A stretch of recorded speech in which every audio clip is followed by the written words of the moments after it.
episode of Whispered Horror. I'm your host, Annabelle.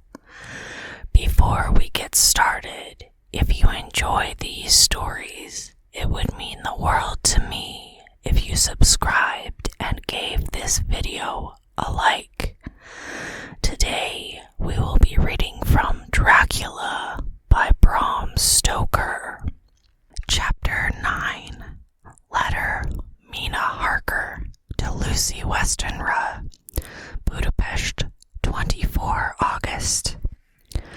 My dearest Lucy, I know you will be anxious to hear all that has happened since we parted at the railway station at Whitby. Well, my dear, I got to Hull all right, and caught the boat to Hamburg, and then the train on here. I feel that I can hardly recall anything of the journey, except that I knew I was coming to Jonathan, and that as I should have to do some nursing, I had better get all the sleep I could. I found my dear one, oh so thin and pale and weak-looking. All the resolution has gone out of his dear eyes, and that quiet dignity which I told you was in his face has vanished. He is only a wreck of himself, and he does not remember anything that has happened to him for a long time past. At least he wants me to believe so, and I shall never ask. He has had some terrible shock, and I fear it might tax his poor brain if he were to try to recall it.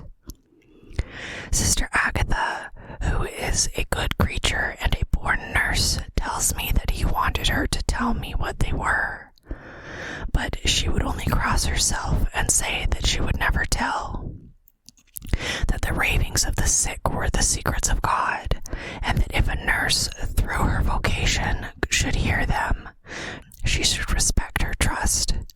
She is a sweet, good soul, and the next day, when she saw I was troubled, she opened up the subject my poor dear raved about, added, I can tell you this much, my dear, that it was not about anything which he has done wrong himself, and you, as his wife-to-be, have no cause to be concerned. He has not forgotten you or what he owes to you. His fear was of great and terrible things which no mortal can treat of. I believe the dear soul thought I might be jealous lest my poor dear should have fallen in love with any other girl. The idea of my being jealous about Jonathan! And yet, my dear, let me whisper, I felt a thrill of joy through me when I knew that no other woman was a cause for trouble. I am now sitting by his bedside, where I can see his face while he sleeps. He is waking. When he woke, he asked me for his coat, as he wanted to get something from the pocket. I asked Sister Agatha, and she brought all his things. I saw amongst them was his notebook, and was going to ask him to let me look at it, for I knew that I might find some clue to his trouble. But I suppose he must have seen my wish in my eyes, for he sent me over to the window, saying he wanted to be quite alone for a moment. Then he called me back. He said to me very solemnly, Wilhelmina, I knew then that he was in deadly earnest, for he has never called me by that name since he asked me to marry him. You know, dear, my ideas of the trust between husband and wife. There should be no secret, no concealment. I have had a great shock, and when I try to think of what it is, I feel my head spin round, and I do not know if it was real, of the dreaming of a madman. I know I had brain fever, and that is to be mad. The secret is here, and I do not want to know it. I want to take up my life here with our marriage. For, my dear, we had decided to be married as soon as the formalities are complete. Are you willing, Wilhelmina, to share my ignorance? Here is the book. Take it and keep it. Read it if you will, but never let me know unless, indeed, some solemn duty should come upon me to go back to the bitter hours, asleep or awake, sane or mad, recorded here. He fell back exhausted, and I put the book under his pillow and kissed him. I have asked Sister Agatha to beg the Superior to let our wedding be this afternoon. I am waiting her reply. She has come and told me that the chaplain of the English Mission Church has been sent for. We are to be married in an hour, or as soon after as Jonathan wakes. Lucy, the time has come and gone. I feel very solemn, but very, very happy. Jonathan woke a little after the hour, and was all ready, and he sat up in bed, propped up with pillows. He answered his "I will" firmly and strong. I could hardly speak. My heart was so full that even those words seemed to choke me. The dear sisters were so kind. Please God, I shall never, never forget them, nor the grave and sweet responsibilities I have taken upon me. I must tell you of my wedding present. When the chaplain and the sisters had left me alone with my husband, oh, Lucy, it is the first time I've written the words "my husband," left me alone with my husband, I took the book from under his pillow and wrapped it up in white paper and tied it with a bit of pale blue ribbon which was round my neck, and sealed it over the knot with sealing wax. And for my seal I used my wedding ring, and I kissed it, and I showed it to my husband, and told him that I would keep it so, and then it would be an outward and visible sign for us all our lives that we trusted each other, that I would never open it unless it were for his own dear sake, or for the sake of some stern duty. Then he took my hand in his. Oh, Lucy, it was the first time he took his wife's hand, and said that it was the dearest thing in all the wide world, and that he would go through all the past again to win it if need be. The poor dear meant to have said a part of the past, but he cannot think of time yet. I shall not wonder if at first he mixes up not only the month, but the year. Well, my dear, what could I say? I could only tell him that I was the happiest woman in the wide world, and that I had nothing to give him except myself, my life, and my trust, and that with these went my love and duty for all the days of my life. And dear, when he kissed me and drew me to him with his poor weak hands, it was like a solemn pledge between us. Lucy, dear, do you know why I tell you all this? It is not only because it is all sweet to me, but because you have been and are very dear to me. It was my privilege to be your friend and guide you when you came from the schoolroom to prepare for the world of life. And I want you to see now, and with the eyes of a very happy wife, whither duty has led me, so that in your own married life you too may be all happy as I am. My dear, please Almighty God, your life may be all it promises, all a long day of sunshine with no harsh wind, no forgetting duty, no distrust. I must not wish you no pain, for that can never be, but I do hope you will always be as happy as I am now. Goodbye, my dear. I shall post this at once, and perhaps write you very soon. I must stop, for Jonathan is waking. I must attend to my husband. Your ever-loving Mina Harker. Letter, Lucy Westenra to Mina Harker, Whitby, 30 August. My dearest Mina, oceans of love and millions of kisses, and may you soon be in your own home with your husband. I wish you were coming home soon enough to stay with us here. The strong air would soon restore Jonathan. It has quite restored me. I have an appetite like a cormorant, am full of life, and sleep well. You will be glad to know that I've quite given up walking in my sleep. I think I have not stirred out of my bed for a week. That is when I once got into it at night. Arthur says that I am getting fat. By the way, I forgot to tell you that Arthur is here. We have such walks and drives and rides and rowing and tennis and fishing together, and I love him more than ever. He tells me that he loves me more, but I doubt that, for at first he told me that he couldn't love more than he did then. But this is nonsense. There he is calling to me. So no more just at present from your loving Lucy. P.S. Mother sends her love. She seems better, poor dear. P.P.S. We are to be married on 28 September. Dr. Seward's Diary, 20 August. The case of Renfield grows even more interesting. He has now so far quieted that there are spells of cessation from his passion. For the first week after his attack, he was perpetually violent. Then one night, just as the moon rose, he grew quiet and kept murmuring to himself, "Now I can wait. Now I can wait."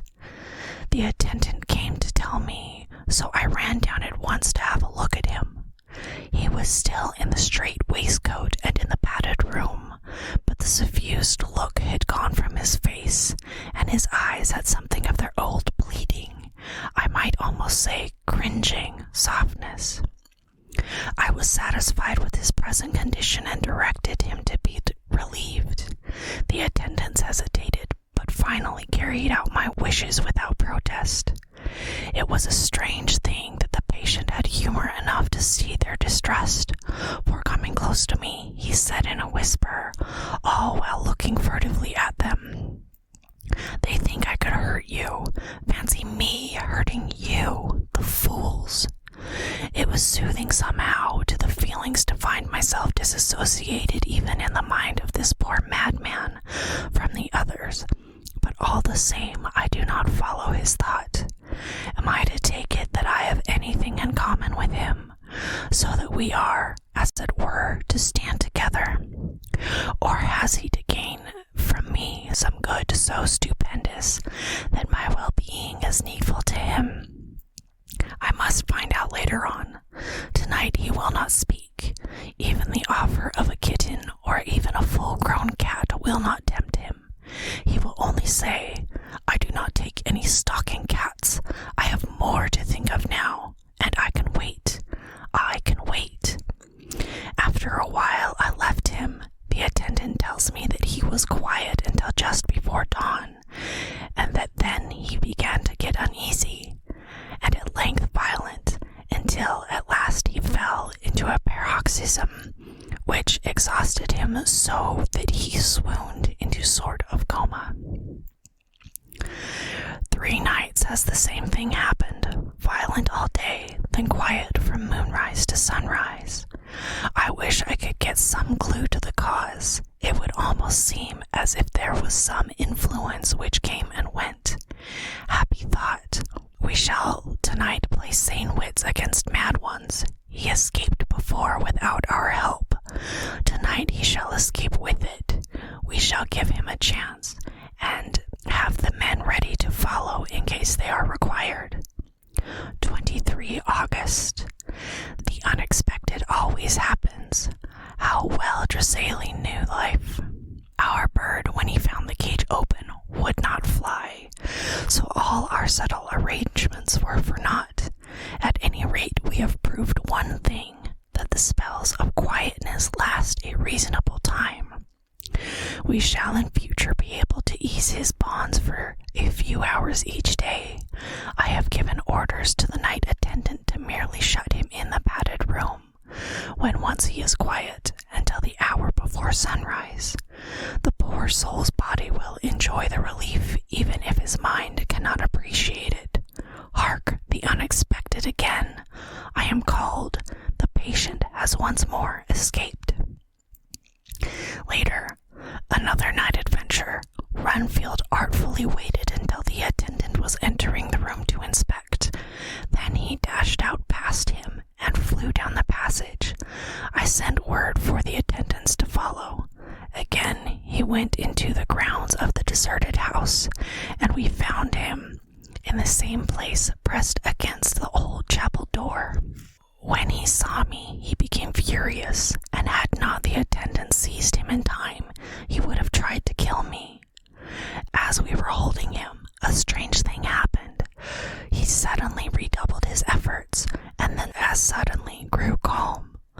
I looked around instinctively, but could see nothing. Then I caught the patient's eye and followed, but could trace nothing as it looked into the moonlight sky, except which was flapping its silent and ghostly way to the west. Bats usually wheel about, but this one seemed to go straight on, as if it knew where it was bound for, or had some intention of its own. The patient grew calmer every instant, and presently said, "You needn't tie me. I shall go quietly." Without trouble, we came back to the house. I feel there is something ominous in his calm, and shall not forget this night. Lucy Westenra's Diary, Hillingham, 24 August.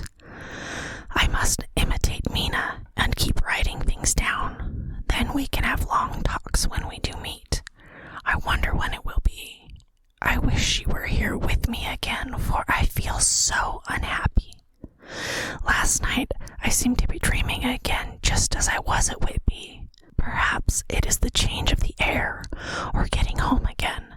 It is all dark and horrid to me, for I can remember nothing. But I am full of vague fear, and I feel so weak and worn out. When Arthur came to lunch, he looked quite grieved when he saw me, and I hadn't the spirit to try to be cheerful. I wonder if I could sleep in Mother's room tonight. I shall make an excuse to try. 25 August. Another bad night. Mother did not seem to take to my proposal. She seems not too well herself, and doubtless fears to worry me. I tried to keep awake, and succeeded for a while, but when the clock struck 12, it waked me from a doze, so I must have been falling asleep. There was a sort of scratching or flapping at the window, but I did not mind it, and as I remember no more, I suppose I must have fallen asleep. More bad dreams. I wish I could remember them. This morning I am horribly weak. My face is ghastly pale, and my throat pains me. It must be something wrong with my lungs, for I don't seem to be getting enough air. I shall try to cheer up when Arthur comes, or else I know he will be miserable to see me so. Letter, Arthur Holmwood to Dr. Seward. Albemarle Hotel, 31 August. My dear Jack, I want you to do me a favor. Lucy is ill. That is, she has no special disease, but she looks awful and is getting worse every day. I have asked her if there is any cause. I dare not to ask her mother, for to disturb the poor lady's mind about her daughter in her present state of health would be fatal. Mrs. Westenra has confided to me that her doom is spoken, disease of the heart, though poor Lucy does not know yet. I'm sure that there is something preying on my dear girl's mind. I am almost distracted when I think of her. To look at her gives me a pang. I told her I should ask you to see her, and though she demurred at first, I know why, old fellow, she finally consented. It would be a painful task for you, I know, old friend, but it is for her sake, and I must not hesitate to ask, or you to act. You are come to lunch at Hillingham tomorrow, 2 o'clock, so as to not arouse any suspicion in Mrs. Westenra. And after lunch, Lucy will take an opportunity of being alone with you. I am filled with anxiety and want to consult with you alone as soon as I can after you have seen her. Do not fail. Arthur. Telegram from Arthur Holmwood to Dr. Seward, 1 September. Am summoned to see my father, who is worse. Am writing. Write me fully by tonight's post to ring. Wire me if necessary. Letter from Dr. Seward to Arthur Holmwood, 2 September. My dear old fellow, with regard to Miss Westenra's health, I hasten to let you know at once that in my opinion there is not any functional disturbance or malady that I know of. At the same time, I am not by any means satisfied with her appearance. She is woefully different from what she was when I last saw her.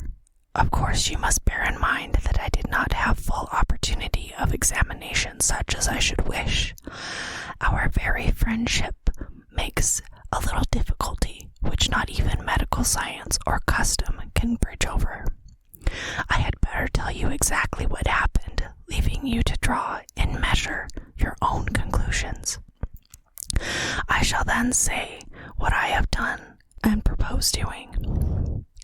I found Miss Westenra in seemingly gay spirits. Her mother was present, and in a few seconds I made up my mind that she was trying all she knew to mislead her mother and prevent her from being anxious. I have no doubt she guesses, if she does not know, what need of caution there is. We lunched alone, and as we all exerted ourselves to be cheerful, we got, as some kind of reward for our labors, some real cheerfulness among us. Then Mrs. Westenra went to lie down, and Lucy was left with me. We went into her boudoir. Until we got there her gaiety remained, for the servants were coming and going. As soon as the door was closed, however, the mask fell from her face, and she sank down into a chair with a great sigh and hid her eyes with her hand. When I saw that her high spirits had failed, I at once took advantage of her reaction to make a diagnosis. She said to me very sweetly, "I cannot tell you how I loathe talking about myself." I reminded her that a doctor's confidence was sacred, but that you were grievously anxious about her. She got on to my meaning at once, and settled that matter in a word. "Tell Arthur everything you choose. I do not care for myself, but for him, so I am quite free." I could easily see that she was somewhat bloodless, but I could not see the usual anemic signs, and by the chance I was able to test the actual quality of her blood, for in opening a window which was stiff, a cord gave way, and she cut her hand slightly with broken glass. It was a slight matter in itself, but it gave me an evident chance, and I secured a few drops of the blood and have analyzed them. The qualitative analysis give quite a normal condition, and shows, I should infer, in itself a vigorous state of health. In other physical matters I was quite satisfied that there is no need for anxiety, but as there must be a cause somewhere, I have come to the conclusion that it must be something mental. She complains of difficulty breathing satisfactorily at times, and of heavy, lethargic sleep with dreams that frighten her, but regarding which she can remember nothing. She says that as a child she used to walk in her sleep, and that when in Whitby the habit came back, and that once she walked out into the night and went to East Cliff, where Miss Murray found her, but she assures me that of late the habits have not returned. I am in doubt, and so have done the best thing I know of. I have written my old friend and master, Professor Van Helsing of Amsterdam, who knows as much about obscure diseases as anyone in the world, and I have asked him to come over, and as you told me that all things were to be at your charge, I have mentioned to him who you are and your relations to Miss Westenra. This, my dear fellow, is in obedience to your wishes, for I am only too proud and happy to do anything I can for her. Van Helsing would, I know, do anything for me for a personal reason, so no matter on what ground he comes, we must accept his wishes. He is a seemingly arbitrary man. This is because he knows what he is talking about better than anyone else. He is a philosopher and a metaphysician and one of the most advanced scientists of his day, and he has, I believe, an absolutely open mind. This, with an iron nerve and a temper of the icebrook, and indomitable resolution, self-command, and toleration, exalted from the virtues to blessings, and the kindest and truest heart that beats. These form his equipment for the noble work that he is doing for mankind, work both in theory and practice, for his views are as wide as his all-embracing sympathy. I tell you these facts that you may know why I have such confidence in him. I have asked him to come at once. I shall see Miss Westenra tomorrow again. She is to meet me at the stores, so that I may not alarm her mother too early by a repetition of my call. Yours, always, John Seward. Letter, Abraham Van Helsing, M.D., D.Ph., D.Lit., etc., etc., to Dr. Seward. 2 September. My good friend, when I received your letter. I am already coming to you. By good fortune, I can leave just at once, without wrong to any of those who have trusted me. Were fortune other, then it were bad for those who have trusted, for I come to my friend when he called me to aid those he holds dear.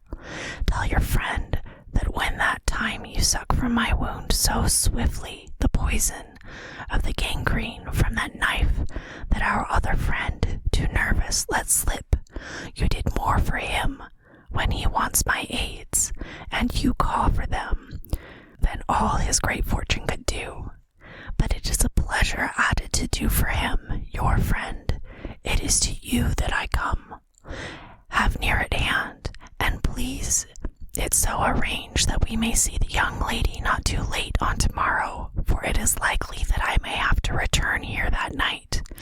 But if need be, I shall come again in 3 days, and stay longer if I must. Till then, goodbye, my friend John. Van Helsing. Letter Dr. Seward to Honorable Arthur Holmwood, 3 September. My dear Art, Van Helsing has come and gone. He came on with me to Hillingham, and found that by Lucy's discretion, her mother was lunching out, so that we were alone with her. Van Helsing made a very careful examination of the patient. He is to report to me, and I shall advise you, for of course I was not present all the time. He is, I fear, much concerned, but says he must think. When I told him of our friendship and how you trust me in the matter, he said, you must tell him all you think. Tell him what I think, if you can guess it, if you will. Nay, I am not jesting. This is no jest, but life and death, perhaps more. I asked what he meant by that, for he was very serious. This was when he had come back to town, and he was having a cup of tea before starting on his return to Amsterdam. He would not give me any further clue. You must not be angry with me, Art, because his very reticence means that all his brains are working for her good. He will speak plainly enough when the time comes, to be sure. So I told him I would simply write an account of our visit, just as if I were doing a descriptive special article for the Daily Telegraph. He seemed not to notice, but remarked that the smuts of London were not quite so bad as they used to be when he was a student here. I am to get his report tomorrow if he can possibly make it. In any case, I am to have a letter. Well, as to the visit, Lucy was more cheerful than on the day I first saw her, and certainly looked better. She had lost something of the ghastly look that so upset you, and her breathing was normal. She was very sweet to the professor, as she always is, and tried to make him feel at ease, though I could see the poor girl was making a hard struggle for it. I believe Van Helsing saw it too, for I saw the quick look under his bushy brows that I knew of old. Then he began to chat of all things except ourselves and diseases, with such an infinite geniality that I could see poor Lucy's pretense of animation merge into reality. Then, without any seeming change, he brought the conversation gently round to his visit, and suavely said, My dear young miss, I have this so great pleasure because you are so much beloved. That is much, my dear, even were there that which I do not see. They told me you were down in the spirit, and that you were of a ghastly pale. To them I say boof, and he snapped his fingers at me, and went on. But you and I shall show them how wrong they are. How can he? And he pointed at me with the same look and gesture as that with which he pointed me out in class, on, or rather after, a particular occasion which he never fails to remind me of. Knowing anything of a young lady's, he has his madmen to play with, and to bring them back to happiness, and to those that love them. It is much to do, and oh, but there are rewards in that we can bestow such happiness. But the young ladies, he has no wife nor daughter, and the young do not tell themselves to the young, but to the old like me, who have known so many sorrows and the causes of them. So, my dear, we will send him away to smoke a cigarette in the garden, whilst you and I have a little talk all to ourselves. I took the hint and strolled about, and presently the professor came to the window and called me in. He looked grave, but said, "I have made careful examination, but there is no functional cause. With you I agree that there has been much blood lost. It has been, but is not. But the conditions of her are in no way anemic. I have asked her to send me her maid, that I might ask just one or two questions, so that I may not chance to miss nothing. I know well what she will say, and yet there is cause. There is always cause for everything. I must go back home and think. You must send me the telegram every day, and if there be cause, I shall come again. And the disease, for not to be well is a disease, interest me. And the sweet young dear, she interest me too. She charm me, and for her, if not for you, or disease, I come." As I tell you, he would not say a word more, even when we were alone. And so now, Art, you know all I know. I shall keep stern watch. I trust your poor father is rallying.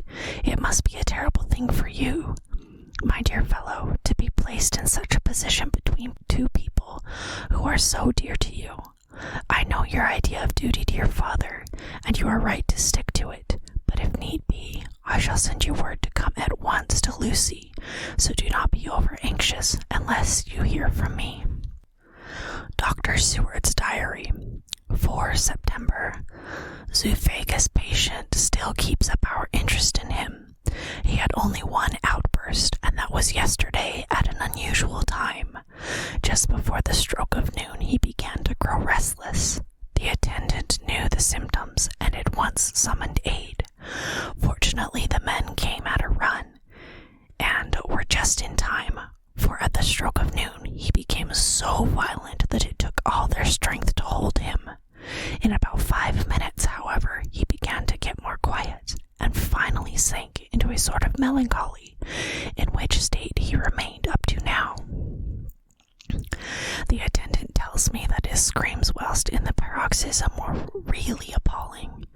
I found my hands full when I got in, attending to some of the other patients who were frightened by him. Indeed, I can quite understand the effects, for the sounds disturbed even me, though I was some distance away. It is now after the dinner hour for the asylum, and as yet my patient sits in a corner brooding, with a dull, sullen, woe-begone look in his face, which seems rather to indicate than to show something directly. I cannot quite understand it.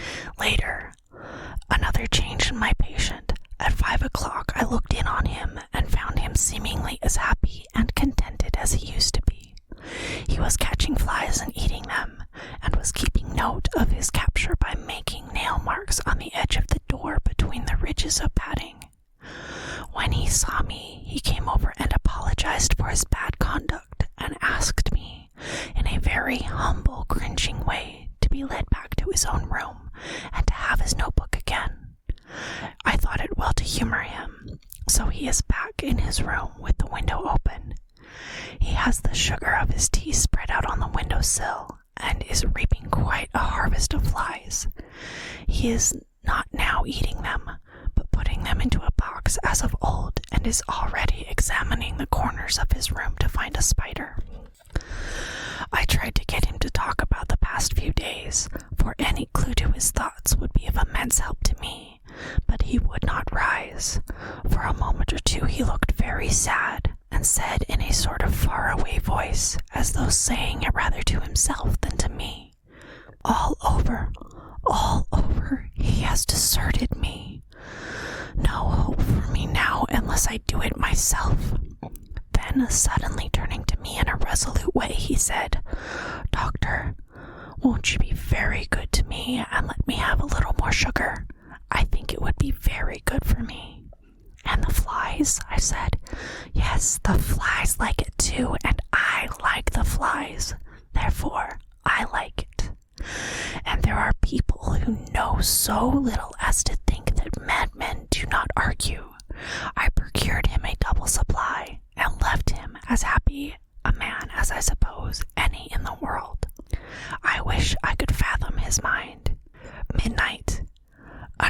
change in him. I had to see Miss Westenra, whom I found much better, and has just returned, and was standing at her own gate looking at sunset, when once more I heard him yelling. As his room is on the side of the house, I could hear it better than in the morning. It was a shock to me to turn from the wonderful smoky beauty of a sunset over London, with its lurid lights and inky shadows, and all the marvelous tints that come on foul clouds even as on foul water, and to realize all the grim sternness of my cold stone building, with its wealth of breathing misery, and my own desolate heart to endure it all. I reached him just as the sun was going down, and from his window I saw the red disk sink. As it sank, he became less frenzied, and as it dipped, he slid from the hands that held him, an inert mass on the floor. It is wonderful, however, what intellectual recuperative power lunatics have, for within a few minutes he stood up quite calmly and looked around him. I signaled to the attendants not to hold him, for I was anxious to see what he would do. He went straight over to the window and brushed out the crumbs of sugar. Then he took his fly box and emptied it outside and threw away the box. Then he shut the window and, crossing over, sat down on his bed. All this surprised me, so I asked him, "Are you going to keep flies any more?" "No," he said. "I am sick of all that rubbish." He certainly is a wonderfully interesting study. I wish I could get some glimpse of his mind, or the cause of his sudden passion. Stop, there may be a clue after all. If we can find why today his paroxysms came on at high noon and at sunset, can it be that there is a malign influence of the sun at periods which affects certain natures, as times the moon does others? We shall see. Telegram, Seward, London, to Van Helsing, Amsterdam, 5 September. Patient greatly improved, good appetite, sleeps naturally, good spirits, color coming back. Telegram, Seward, to Van Helsing, Amsterdam, 6 September. Terrible change for the worse. Come at once. Do not lose an hour. I hold over telegram to Holmwood till I have seen you. This concludes today's episode of Whispered Horror. Tune in next time to continue listening to Dracula by Bram Stoker. Once again, if you enjoy these stories, please subscribe and like the video. Also, let me know of any classic horror stories you would like to hear in the comments below. Thank you so much for listening, and remember, it's okay to be afraid of the dark.